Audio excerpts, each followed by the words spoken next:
Hello every welcome back to my YouTube channel. So how you guys, I hope you fine and doing well. So आज के इस part के अंदर discuss करने वाले हैं कस्टमर रिलेशनशिप मैनेजमेंट के यूनिट वाइज कुछ इंपॉर्टेंट टॉपिक को, जो आपके एग्जाम पॉइंट ऑफ व्यू से काफ़ी इंपॉर्टेंट है।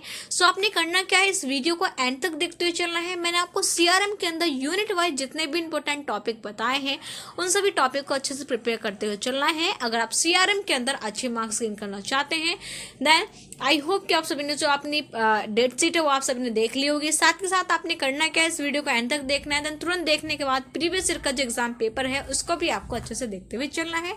चलिए स्टार्ट करते हैं आज के इस वीडियो को। सबसे पहले हम बात करते हैं सीआरएम के यूनिट नंबर फर्स्ट का, जिसका नेम है इंट्रोडक्शन टू सीआरएम। ठीक है, सो सीआरएम के यूनिट नंबर 1 के अंदर बेसिकली आपकी जो बेसिक इन्फॉर्मेशन है सीआरएम की वो इंक्लूड है। सबसे पहले आपको पता होना चाहिए कि आपका जो सीआरएम है वो आपका होता क्या है, इसका मीनिंग क्या है, डेफिनेशन क्या है, सीआरएम के कैरेक्टरिस्टिक क्या आते हैं, इसके कॉम्पोनेंट्स क्या है। ठीक है, सीआरएम का डायग्राम क्या है, इसके रोल्स क्या है, सिग्निफिकेंस क्या है, ये सारी चीजें आपको करने क्या है, सीआरएम से रिलेटेड अच्छे से प्रिपेयर करते चलना है।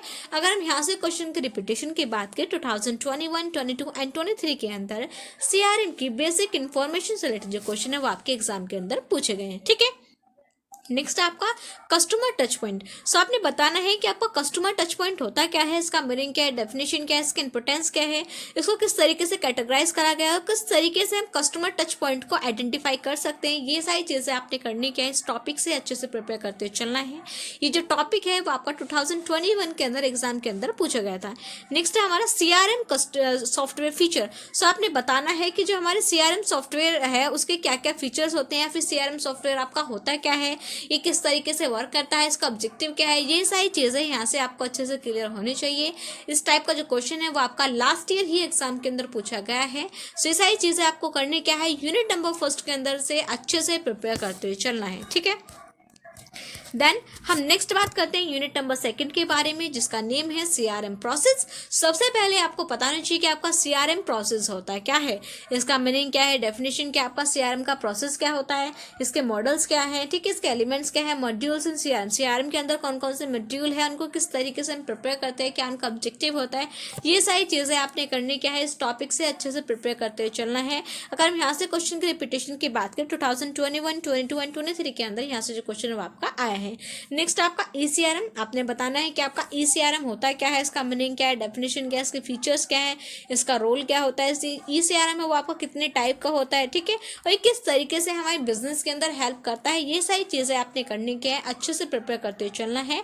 अगर हम यहाँ से क्वेश्चन की रिपीटेशन की बात करें 2021, 22 एंड 23 के अंदर यहाँ से जो क्वेश्चन है वो आपका आया है। ठीक है, नेक्स्ट है एडवांटेज एंड डिसएडवांटेजेस ऑफ ईसीआरएम। तो आपने बताना है कि आपका ईसीआरएम के क्या क्या एडवांटेजेस हैं, क्या डिसएडवांटेजेस हैं। ठीक है, आपका सीआरएम और ईसीआरएम के बीच का क्या डिफरेंस होता है, इस डिफरेंस को भी क्या करना है, आपको अच्छे से प्रिपेयर करते हुए चलना है।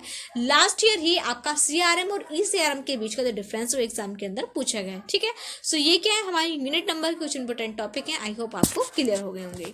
नेक्स्ट बात करते हैं हम अपना, नेक्स्ट टॉपिक है हमारा रिक्वायरमेंट ऑफ सक्सेसफुल ईसीआरएम इम्प्लीमेंटेशन। ठीक है, सो हमें क्या करना है, अपने ईसीआरएम को इम्प्लीमेंटेशन करना है। एक हमारा एक टॉपिक है जिसके अंदर आपका रिटेल इंडस्ट्री। सबसे पहले आपको पता नहीं चाहिए कि आपका रिटेल इंडस्ट्री होता क्या है, इसका मीनिंग क्या है, डेफिनेशन क्या है, इसका ऑब्जेक्टिव क्या है। नेक्स्ट है हमारी इसकी इंपोर्टेंस क्या है। ठीक है, सीआरएम के अंदर जो हमारा रिटेल इंडस्ट्री है हम उसके अंदर किस तरीके से उसको इम्प्लीमेंट करते हैं, इम्प्लीमेंट करते टाइम इसके अंदर क्या क्या चैलेंजेस आते हैं, उनको किस तरीके से फेस करते हैं। तो ये सारी चीजें आपको करनी क्या है, इस टॉपिक से अच्छे से प्रिपेयर करते हुए चलना है। अगर हम इस टॉपिक से क्वेश्चन की रिपीटेशन की बात करें 2021 के अंदर यहाँ से जो क्वेश्चन है वो आपका एग्जाम के अंदर पूछा गया था। ठीक है, नेक्स्ट आपकी यूनिट नंबर 3 जिसका नेम है developing CRM strategies and managing customer communication. ठीक है, सबसे पहले आपको पता नहीं चाहिए कि आपका सीआरएम स्ट्रेटजीज होती क्या है, इनका मीनिंग क्या है, डेफिनेशन क्या है, इनका ऑब्जेक्टिव है, किस टाइप की जो स्ट्रेटजीज है सीआरएम के अंदर हमारे इंक्लूड है, ये सारी चीजें आपको अच्छे से पता होनी चाहिए। नेक्स्ट आपका सर्विस क्वालिटी, आपको पता नहीं चाहिए कि आपका सर्विस क्वालिटी होता क्या है, इसका मीनिंग क्या है, डेफिनेशन क्या है, सर्विस क्वालिटी का क्या प्रोसेस होता है, ये सारी जो चीजें हैं वो आपको करनी क्या है, अच्छे से प्रिपेयर करनी है। अगर हम यहाँ से क्वेश्चन की रिपीटेशन की बात करें 2021, 22 एंड 23 के अंदर यहाँ से जो क्वेश्चन है वो आपका आया है।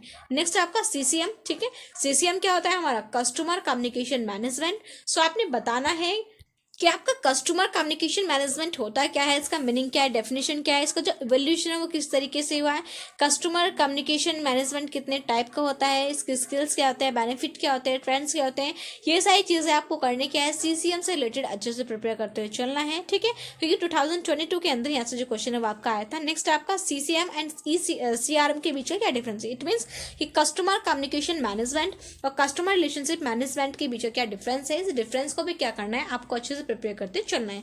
और याद रखिएगा कि जिस भी सब्जेक्ट में आपको डिफरेंसेस मैं आपको बता रही हूँ, सभी डिफरेंसेस को आपको अच्छे से प्रिपेयर करना है, क्योंकि एग्जाम के अंदर आपको एक ना एक डिफरेंस आपको देखने को मिलेगा ही। ठीक है, नेक्स्ट है हमारा यूनिट नंबर 4 जिसका नेम है सीआरएम इम्प्लीमेंटेशन। तो आपने बताना है कि हमारा सीआरएम इम्प्लीमेंटेशन होता क्या है, इसका मीनिंग क्या है, डेफिनेशन क्या है, सीआरएम इम्प्लीमेंटेशन के कौन कौन से कंपोनेंट होते हैं, इसकी स्ट्रेटजीज क्या है, इसकी इंपॉर्टेंस क्या है, सीआरएम सॉल्यूशन आपका होता क्या है। सो ये सारी जो चीज़ें हैं वो आपको सीआरएम इम्प्लीमेंटेशन से रिलेटेड अच्छे से प्रिपेयर करते हुए चलना है।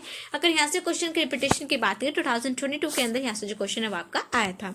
नेक्स्ट है हमारा 5 phrases of CRM projects and phrases in CRM implementation. ठीक है, तो हमारे जो सीआरएम प्रोजेक्ट के जितने भी फ्रेजेस हैं उन फ्रेजेस को हम किस तरीके से इंप्लीमेंट करते हैं, क्या उनके यूजेस होते हैं, क्या उनके ऑब्जेक्टिव होते हैं, ये सारी चीज़ें आपको करनी क्या है, अच्छे से प्रिपेयर करते हुए चलना है। अगर हम फ्रेजेस के रिपीटेशन की बात करें 2021 एंड 22 के अंदर यहाँ से जो क्वेश्चन है आपका आया था।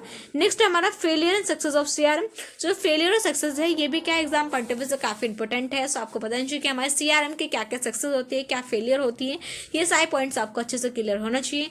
नेक्स्ट हमारा framework for implementing CRM step by step process. ठीक है, सो बेसिकली आपने करना क्या है, हमारा जो सीआरएम प्रोसेस है उसको हम किस तरीके से इंप्लीमेंट करते हैं, ये सारी चीज़ें भी आपको अच्छे से क्लियर होनी चाहिए। नेक्स्ट है इसके अंदर हमारा बेटा टेस्ट एंड डाटा इंपोर्ट। ठीक है, जो बेटा टेस्ट है और डाटा इंपोर्ट है एग्जाम पॉइंट ऑफ व्यू से काफी इंपॉर्टेंट है। दोनों में से आपको जो एक टॉपिक है वो आपको देखने को मिलेगा। ठीक है, सो हमारा बेटा टेस्ट क्या होता है, डाटा इंपोर्ट क्या होता है, दोनों चीजों को आपको अच्छे से प्रिपेयर करते हुए चलना है। अगर हम इसके रिपीटेशन की बात करें 2021 एंड 22 के अंदर यहाँ से जो क्वेश्चन है वो आपका आया है। नेक्स्ट है हमारा role of system handling out. ठीक है, सबसे पहले इंडिविजुअली आपको पता नहीं चाहिए कि हमारा हैंडलिंग आउट होता है क्या है, इसका मीनिंग क्या है, डेफिनेशन क्या है। ठीक है, और इसका हमारा क्या रोल होता है, क्या ऑब्जेक्टिव होता है, ये सारी चीजें आपको अच्छे से प्रिपेयर होनी चाहिए। इस टाइप का जो क्वेश्चन है वो आपका 2022 के अंदर आपका आया था। नेक्स्ट है हमारी यूनिट नंबर 5 जिसका नेम है sales process and sales force automation. ठीक है, तो सबसे पहले आपको पता नहीं चाहिए कि आपका सेल्स होता क्या है, इसका मीनिंग क्या है, डेफिनेशन क्या है, इसके फीचर्स क्या होते हैं। ठीक है, इसके मार्केटिंग के अंदर क्या क्या रोल्स होते हैं। तो ये सारी जो चीज़ें हैं क्या हमारी सेल्स की बेसिक इन्फॉर्मेशन है और ये आपको अच्छे से क्लियर होनी चाहिए। नेक्स्ट है हमारा difference between selling and marketing. So आपने बताना है कि हमारा सेलिंग और मार्केटिंग के बीच में क्या डिफरेंस होता है। ठीक है, सो जितने भी डिफरेंसेज हैं इनको क्या करना है, आपको अच्छे से प्रिपेयर करना है। नेक्स्ट है हमारा सेल्स प्रिपरेशन। सो आपने बताना है कि हमारा सेल्स प्रिपरेशन आपका होता है क्या है, सेल्स प्रोस्पेक्टिंग क्या होता है आपका, इसके मेथड्स क्या है, प्रोसेस क्या है, अप्रोचेस क्या है, ये सारी चीज़ें आपने करनी क्या है, यहाँ से अच्छे से प्रिपेयर करते चलना है। नेक्स्ट हमारा सेल्स प्रेजेंटेशन एंड डेमोन्स्ट्रेशन। सो आपने बताना है कि हमारा सेल्स प्रेजेंटेशन डेमोन्स्ट्रेशन होता है क्या है, इसका मीनिंग क्या है, डेफिनेशन क्या है, इनका डिफरेंसेस क्या है और इनका ऑब्जेक्टिव होता क्या है। ठीक है, नेक्स्ट है इसके अंदर हमारा हैंडलिंग ऑब्जेक्शन। ठीक है, तो हमारा जो हैंडलिंग ऑब्जेक्शन है ये भी क्या एक इंपॉर्टेंट टॉपिक है। इसका बेसिक जो मीनिंग, डेफिनेशन और ऑब्जेक्टिव तीनों चीजें क्या होनी चाहिए, आपको एग्जाम पॉइंट ऑफ व्यू से काफी अच्छे से क्लियर होनी चाहिए।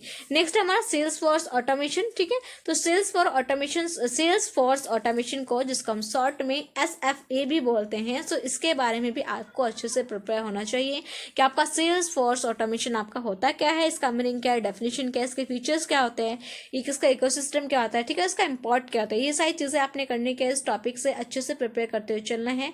नेक्स्ट इसके अंदर हमारा कस्टमर एक्विजिशन। आपने बताना है कि आपका कस्टमर एक्विजिशन होता है क्या है, इसका मीनिंग क्या है, डेफिनेशन क्या है, इसका ऑब्जेक्टिव क्या है, इसके लिमिटेशन है। ठीक है, अगर हम इसके रिपीटेशन की बात करें 2021-22 के अंदर यहाँ से जो क्वेश्चन है वो आपका आया था। नेक्स्ट है हमारा कस्टमर रिटेंशन। आपने बताना है कि आपका कस्टमर रिटेंशन होता है क्या है, इसका मीनिंग क्या है, डेफिनेशन क्या है, इसका ऑब्जेक्टिव क्या है। ठीक है, कस्टमर रिटेंशन को कस्टमर रिटेंशन जो है वो हमारा बिजनेस के अंदर किस तरीके से हेल्प करता है। ठीक है, यानी कि जो कस्टमर रिटेंशन है वो हमारे बिजनेस को ग्रो करने में या फिर इसको डेवलप करने में किस तरीके से हमारी हेल्प करता है, वो भी चीज़ें आपको अच्छे से क्लियर होनी चाहिए। नेक्स्ट है आपका कस्टमर एक्सटेंशन।